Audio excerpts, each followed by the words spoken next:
Good morning everyone, সকলকে জানাই শীতের সকালের শুভেচ্ছা। শীতকাল তো চলেই এসেছে। আমি এবং আমার মতো যারা শীতকালপ্রেমী মানুষ আছো তারা তো সবাই খুশি। হঠাৎ করে আজ আমি ভেবে দেখছিলাম যে শীতকালীন কোন কোন জিনিসগুলো আমার পছন্দের এবং কোন কোনগুলো নয়।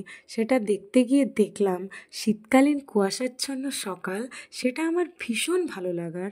শীতকালীন মিষ্টি রোদের দুপুর সেটাও আমার ভীষণই পছন্দের। শীতকালীন পড়ন্ত বিকেল তাও আমার ভীষণ নিজের। শীতকালীন তাজা তাজা শাকসবজি ফলমূল খুবই পছন্দের। শীতকালীন ফুলও আমার ভীষণ ভালো লাগে। শীতকালীন কম্বলে মোড়া ঘুম সেটাও ভীষণ পছন্দের। শীতকালীন নতুন গুড়ের ঘ্রাণ তার সঙ্গে তো কোনো কিছুর তুলনা হয়ই না। শীতকালীন আমরা বাইরে ঘুরতে যাই সেটাও আমার কাছে ভীষণ পছন্দের।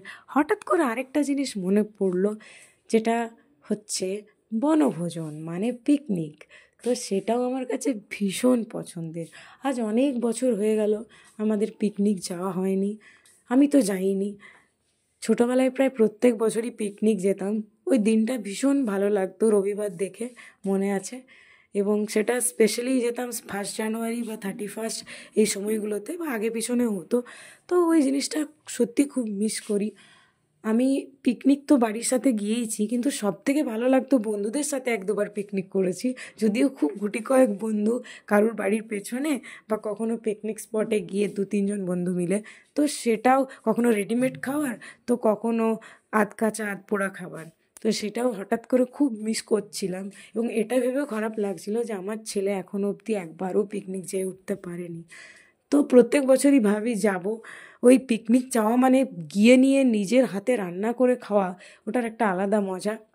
তো যাই হোক, তবে যারা পিকনিক যাও এখনও ওইভাবেই, তারা সত্যি খুব ভালো করো এবং যাওয়া উচিতও। তো যাই হোক, জানি না এবছরও যেতে পারবো কি না, নয় বছরও সেই ভেবে ভেবেই সময়টা পেরিয়ে যাবে। তবে আমারও ইচ্ছে যে একবার অবশ্যই আমার ছেলেকে নিয়ে ওইভাবে পিকনিক করতে যাওয়ার চেষ্টা করব।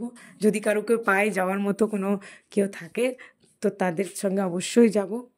যাই হোক, এগুলো ভেবেই দেখলাম যে প্রায় প্রত্যেকটা জিনিসই শীতকালের ভালো লাগছে, ভালো লাগার এবং ভালো না লাগার জিনিসটা আমার মনে হয় খুবই কম। সেটা আবার কাউন্ট করতে হবে, দেখতে হবে। যাই হোক, চলো টাটা, বাই বাই, সবাই খুব ভালো থেকো।